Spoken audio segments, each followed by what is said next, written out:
Let's keep going. Let's keep going for Matt, guys. You know, Matt, you left me a perfect place to start here. During the pandemic, mental health became something that was very important to me. It became something that I could no longer run from, and I had to face my problems.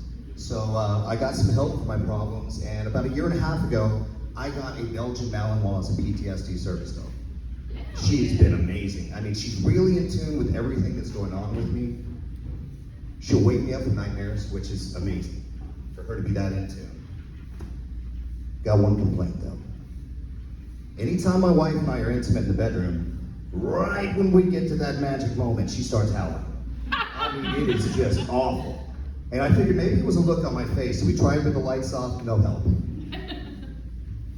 And as bad as this is, for the times with my wife, it's even worse when I try to sneak off and masturbate.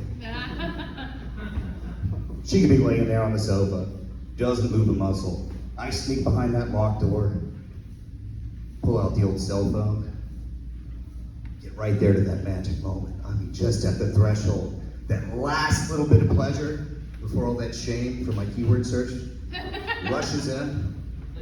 Oh! Now, I did not know that service animals came with ejaculation alarms, and I don't know how to turn it off. But for the sake of my marriage, somebody please help.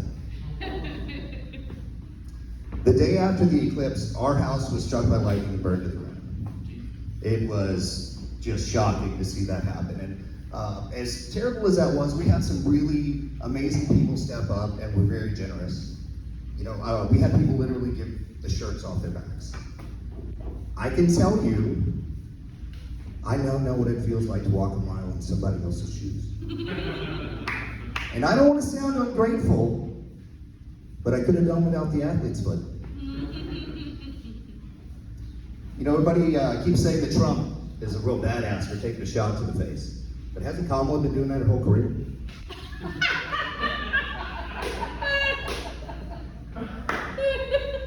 So inflation, I got a phone call from my buddy the other day. He's a truck driver, and you know, this inflation is tearing families apart. He said, you know what, man, I'm gonna have to get a divorce. I said, man, that's terrible to hear. What's going on? He said, well, you know, my wife gained too much weight. I can no longer justify the fuel. In the last economic downturn, I went up to Pennsylvania to build some wind turbines and had a lot of really cool experiences there. But my favorite experience was the night that I ran into a black bear in the snow. Now, I wish I could tell you that I was very courageous, that I made myself big, that I scared him away. I wish I could tell you how effective bear spray is. You know, that'd be useful information walking away.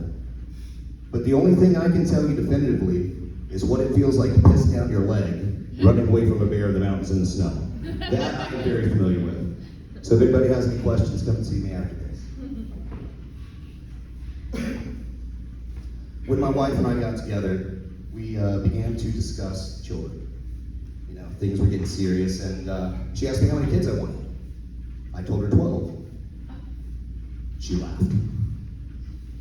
I said, it's only 9 years of pregnancy. I mean, come on. Yeah, she didn't take too kindly to that either.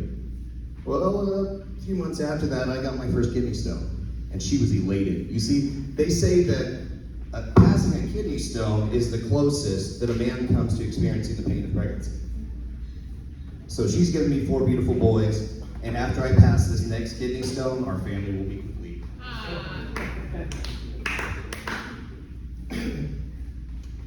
You know, it's important that you choose your words carefully. The other day we were having an argument, and I told her to kick rocks. And she got that really, really evil smile on her face just before she unleashed a kick that could have split the uprights from 56 yards. For a moment, time stood still. The movement of her leg was graceful.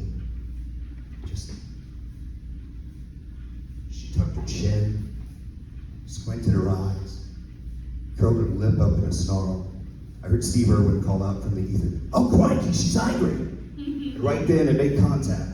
And I expected pain, I expected blackness, but nothing. It took a moment for my balls to figure out where to send the pain. And at that moment, I had to figure out if I remembered how to breathe, or if I even still wanted to. So gentlemen, choose your words carefully. Finally, I'm not gay, but if I was, I think I'd have to be a Tom. And here's why. I grew up in the South, and here in the South, I've always been raised to believe it's better to give than to receive. You know, and that's deeply ingrained in me. But the other part of growing up here in the South is Southern hospitality. You see, we're raised to leave our back door unlocked so that our friends feel comfortable coming inside with no warning. That takes hospitality to a whole new level. Thank you very much. I'm Isaiah Ashland.